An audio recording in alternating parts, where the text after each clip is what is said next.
Used to Sew, a podcast about sewing machines, sewing history, and sewing culture in the past and present. I am your producer and co-host, Aradia, daughter of your main host, T.R. Kelly, who is here today to talk to you about the history of who actually invented the sewing machine. Spoilers, Isaac Singer doesn't deserve all or even most of the credit.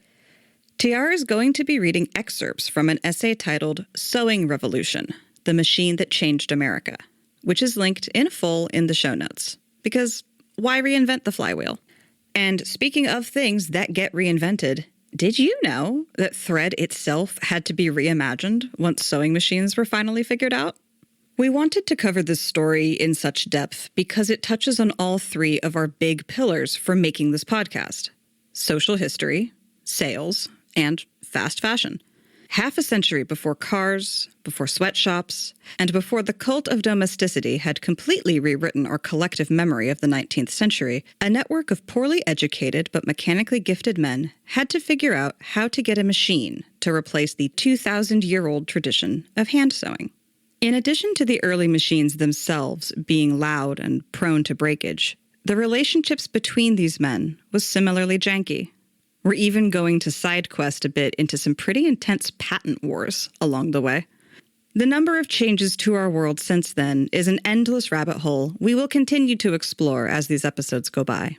But for today, we are going to follow the story of how the sewing machine made its first tentative test stitches into the fabric of the world we know today. This episode of Used to Sew brought to you by your local fabric store. Look them up in your local business directory. It's not a chain. It's owned by somebody who cares about your fabric, your project, your sewing machine. Please, next time you want to buy notions, fabrics, sewing machines, classes, shop local. Your local quilt shop's there for you. Make sure you're there for them. Stay threaded. Okay. This is the sewing machine from an article intended to accompany the Wyndham Textile and History Museum's sewing machine collection, and this is in the state of Connecticut. This was written and researched by Jamie H. Eves, Beverly L. York, Carol Bush, and Michelle Palmer. The patenting of the sewing machine by Massachusetts native and Connecticut transplant Elias Howe in 1846 touched off a technological, industrial, and social revolution in the United States. By making possible the manufacture of inexpensive clothing, it greatly sped up the pace of American industrialization.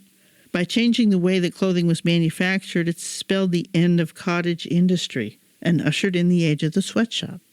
By appealing to middle-class homemakers, it facilitated the cult of domesticity and provided middle-class women with the opportunity to prove that they could master complex machinery. Widely available a half-century before typewriters or automobiles, more than any other machine, the sewing machine came to symbolize American women's work in the modern machine age. People have been sewing for a long time. They began using bone needles with eyes to stitch animal skins together at least 2,000 years ago during the last ice age, and started making needles from iron about 4,000 years ago. But the sewing machine itself is a fairly recent invention, less than 200 years old. The first attempts to make sewing machines failed, largely because the inventors, all of whom were men, tried to make machines that could mimic the motions of hand sewing.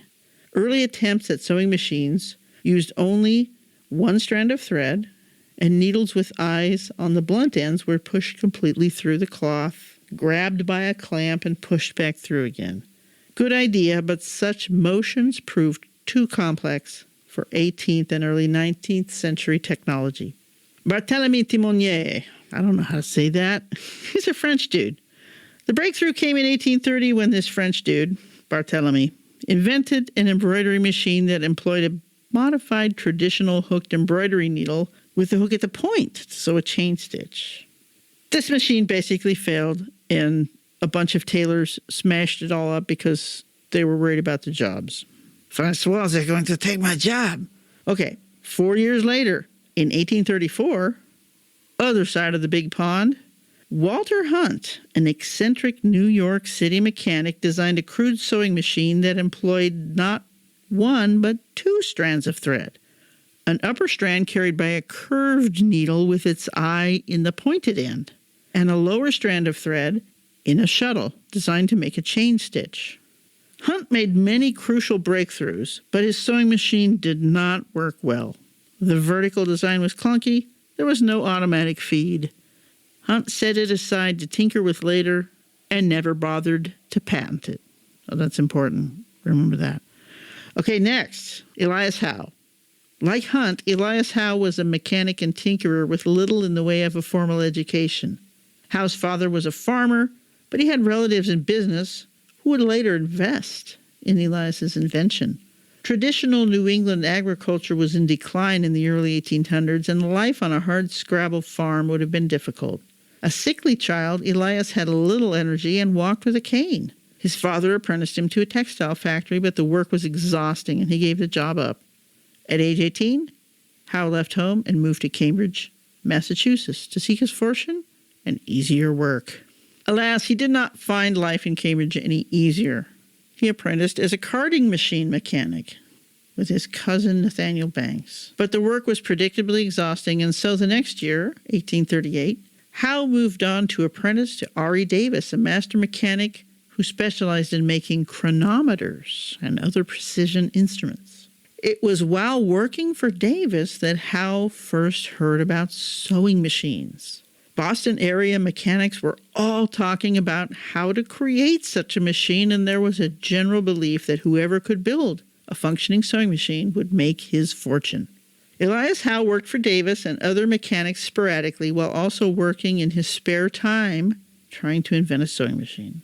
In 1846, Howe patented a sewing machine. It featured a lock stitch, which was an improvement over Hunt's chain stitch, also had the needle with the eye and the point, a horizontal alignment with a shuttle beneath the cloth, and an automatic feed. These were all important improvements. The problem, though, was that Howe's machine was clunky and didn't work any better than Hunt's. It jammed, the needle got caught, and it required almost constant fiddling. It was heavy.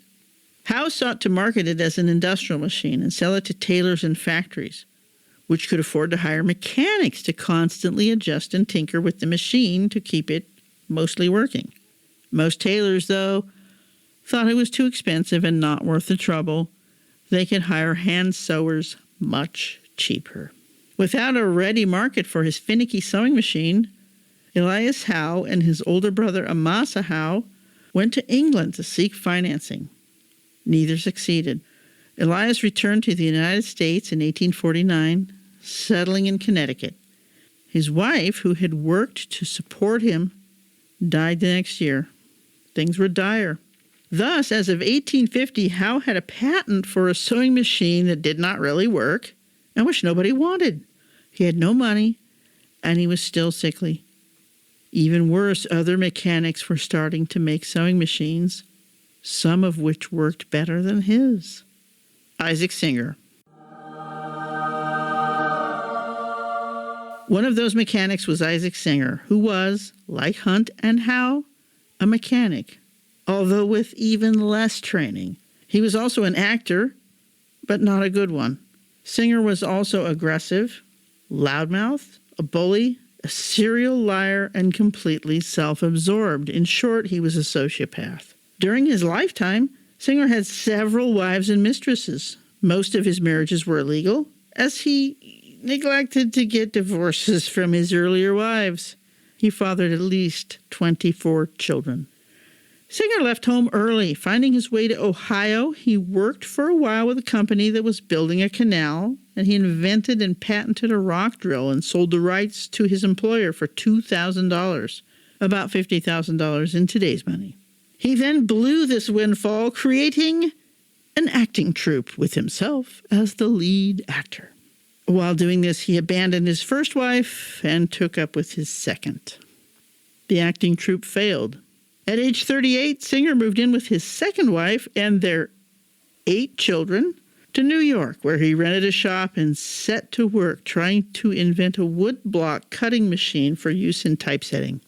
When the boiler blew up and demolished the building, oops, he slipped out of town and went to Boston to try his luck there.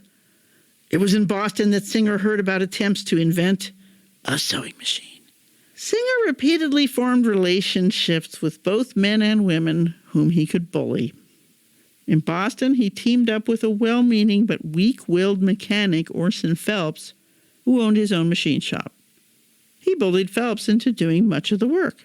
Singer's sewing machine was only a little bit better than Howe's. Like Howe, he conceived of it as an industrial machine. Singer was good at designing big, powerful machines, but not so much at making delicate precision instruments. The machine he patented in 1851 was heavy, clumsy, and incapable of doing delicate work, but it did include some crucial improvements over Howe's design. Singer made the shuttle move in a straight line rather than a circle, and his needles were straight, not curved. Lacking financing, Singer teamed up with banker Edward Clark, who turned out to be the one person that Singer was never able to bully. Together, Singer and Clark began manufacturing sewing machines for tailors in a factory in New York.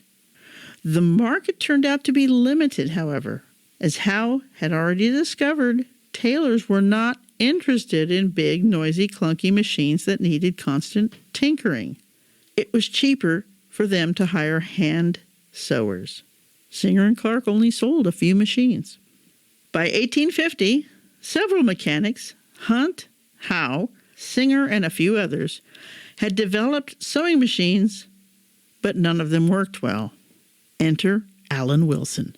Like Hunt, Howe, and Singer, Wilson was another mechanic with little formal education, and like the others, he was also eccentric. In Wilson's case, the oddity was that he was intensely shy, introverted, and lacking in self-esteem. He was also, as it turned out, quite brilliant. Moving to Massachusetts, Wilson took a job as a mechanic. In his spare time, he began working on trying to invent a sewing machine, although he knew nothing about Hunt, Howe, or Singer. He found a local investor who soon gave up on him. At this point, Wilson moved to Connecticut. Here he found luck. A brand new magazine, the New York City-based Scientific American, helped him apply for a patent, something they did for other inventors as well, which he received in 1850. But alas, Wilson still needed money to begin manufacturing. He ended up being bilked by two New York City shysters who cheated him and stole his patent.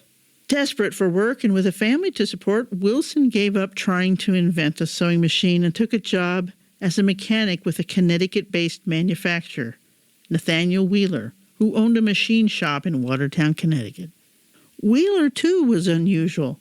He was both impeccably honest and a shrewd businessman.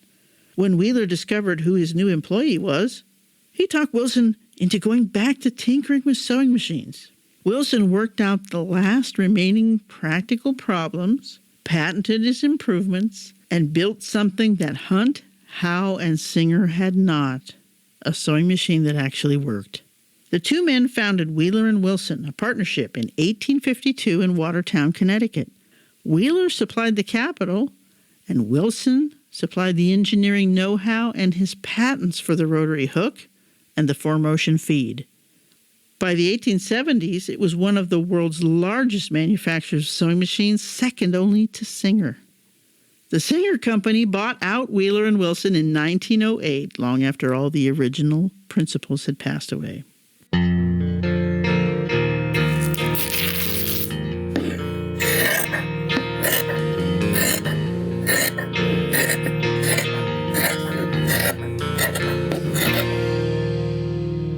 The lawsuit. So by the mid-1850s, several different manufacturers were, with varying amounts of success, making and selling sewing machines. Most of them had patents of some sort. Howe was almost completely a failure at actually making and selling sewing machines, but he had the oldest and best patent. So with his brother Amas's help, in 1849 he sued the other companies for patent infringement. His case looked cut and dried. Then Singer's partner, Edward Clark, found out about Hunt's prior non-patented invention. Seeking out Hunt, Clark persuaded Hunt to sue Howe, claiming that Howe had stolen the idea from him. In the end, however, Howe won on a 19th century technicality. As a free thinker, Hunt could not in good faith take the required religious oath that his testimony was the truth, the whole truth, and nothing but the truth, so help him God. And so his case was thrown out, and Howe won. Thus, in 1854, Howe had won. But really all he had won was the right to order the other manufacturers to cease and desist. He still couldn't make a sewing machine that actually worked. So in 1856, Orlando Potter, the president of the Grover and Baker Company, called a meeting in New York of all the main sewing machine manufacturers and would-be manufacturers. Baker suggested forming a patent pool, where all of them, including Howe, would pool their various patents. In addition, Howe would be paid a generous annual stipend. All the companies in the pool would be able to manufacture sewing machines. All would have access to Howe's, Singer's, and Wilson's patents, the latter of which actually allowed sewing machines to function and be marketable. Until Elias Howe's original patent for the sewing machine expired in 1877, production and sales were dominated by the companies that had joined with Howe in 1856 to form the sewing machine combination. The sewing machine combination was the first of the massive trusts that dominated American and global industry in the Gilded Age. Howe, Singer, Wheeler and Wilson, and Grover and Baker were the sewing machine combination. Other manufacturers had to pay license fees. At $15 per machine, the license fees were steep enough to discourage competition. Still, 36 different companies produced sewing machines in those years, and sales increased briskly each decade. In 1877, Howe's original patent expired, as did the combine. So what happened to Elias Howe? He got rich off royalties. He took advantage of the patent pool to form two companies in New York and Bridgeport that manufactured functioning, serviceable home sewing machines. What happened to Singer? Singer's partner, Edward Clark, quickly bought him out. Singer was now very rich as he continued to collect royalties from his company. Singer retired to a life of luxury and notoriety. When his wife caught him with one of his many mistresses, Singer fled to England to avoid the repercussions, where he soon took up with another mistress. Singer died in England in 1875, worth $13 million, but was generally despised by all who knew him. Almost all of the major business innovations that would eventually make the Singer Company the #1 manufacturer of home sewing machines were Edward Clark's ideas, not Isaac Singer. Under Edward Clark, the Singer Company became the world's largest sewing machine manufacturer, even though most of the important technological advances had been made by Wheeler and Wilson, who Singer bought. Why? Why was Singer the world's largest sewing machine manufacturer?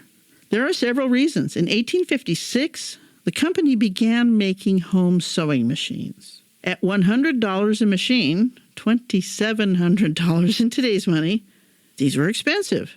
So Clark introduced mass production and interchangeable parts, lowering the cost 50%.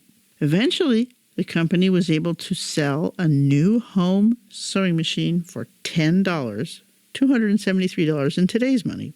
The company also introduced installment plans, marketed aggressively overseas, and marketed directly to women consumers. It also pioneered electric machines and cabinets that doubled as attractive furniture.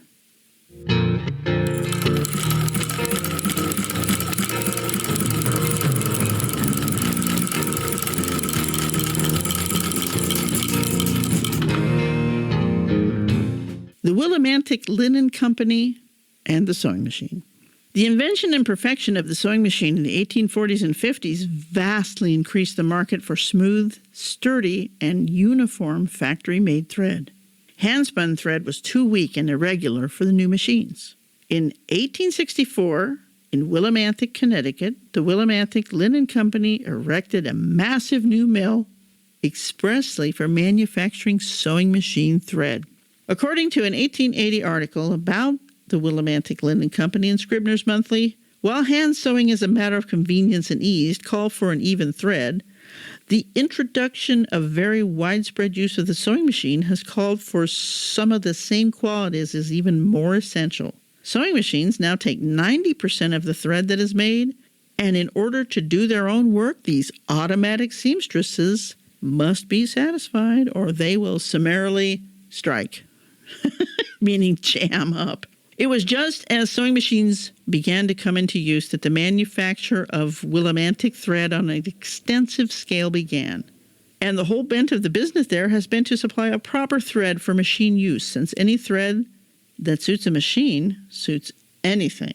The best incidental evidence of the success of the Willimantic efforts is found in the fact that at the 1876 Centennial Exposition at Philadelphia, where all of the sewing machines of the world came into competition on their own merits, all but 2 of them used the Willimantic thread.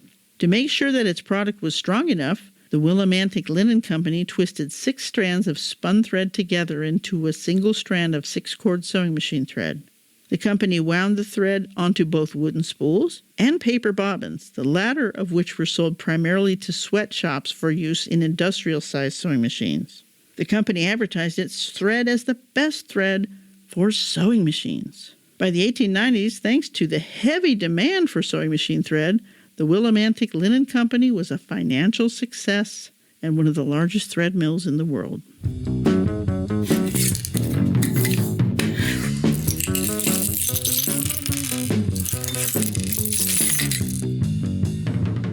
The rise of the middle class and the cult of domesticity. The 19th century in America saw the emergence of the modern middle class. With it came dramatic changes in family life. Typically, middle-class families owned their own homes, lived in the new suburbs, and could get by with only one breadwinner, usually the husband, father.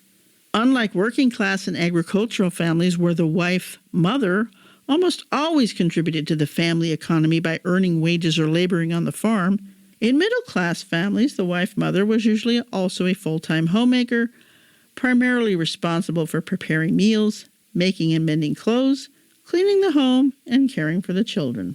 Despite the fact that most middle-class American families actually remained quite patriarchal during the 1900s, 19th century Americans created the fiction of the so-called cult of domesticity, the myth that it was women, not their husbands, who actually controlled the homes. When middle-class women acquired and furnished their sewing rooms, complete with sewing machines, society generally regarded it as proof that the cult of domesticity actually existed, and that these sewing rooms were manifestation of women's increasing power within the home. However, the new mythology ignored the fact that the decision to buy a new sewing machine was usually made by the husband, who controlled the family bank accounts. And there you have it. TR reading selected sections of the essay Sewing Revolution from the Windham Textile and History Museum, which detailed the complicated, confusing, and chaotic birth of the sewing machine we are all familiar with today. I had a great time recording and editing this episode. In addition to the essay just being well written, I was fascinated to hear about all the men that put together the pieces of what would become such an iconic appliance in the home. Sickly, awkward, struggling with life and each other, they somehow created a machine that would remake the world. I also missed some of the details during the recording itself because I was busy checking levels or the time elapsed or something else producery. So there were definitely some surprises to me during editing. The patent war stuff especially went over my head until the edit. But wow, what a weird part of inventing stuff. And the patent pool being part of the beginning of the American Gilded Age? Fascinating history that I am very interested to learn more about as we continue in this podcast. We will almost certainly return to this specific essay for more information in the future because there's a lot we didn't have time to get into in this episode. If you like this kind of episode where we read sections of a more in-depth work, please be sure to let us know on social media or by email. Or on Patreon. As a reminder, we are unofficially sponsored by Stagecoach Road Vintage Sewing Machine, who do repairs and restorations. You can follow us on Facebook and Instagram, and you can support us by sharing the podcast with your friends and also with money, at patreon.com/used2sew. Thank you for listening to us here at Used to Sew. We always welcome your additions, corrections, and feedback in general. Please reach out to us via email at used2sew@gmail.com. Used to Sew is a production of Fox and Raven Media. For more podcasts from Fox and Raven Media, visit our website at foxandravenmedia.com.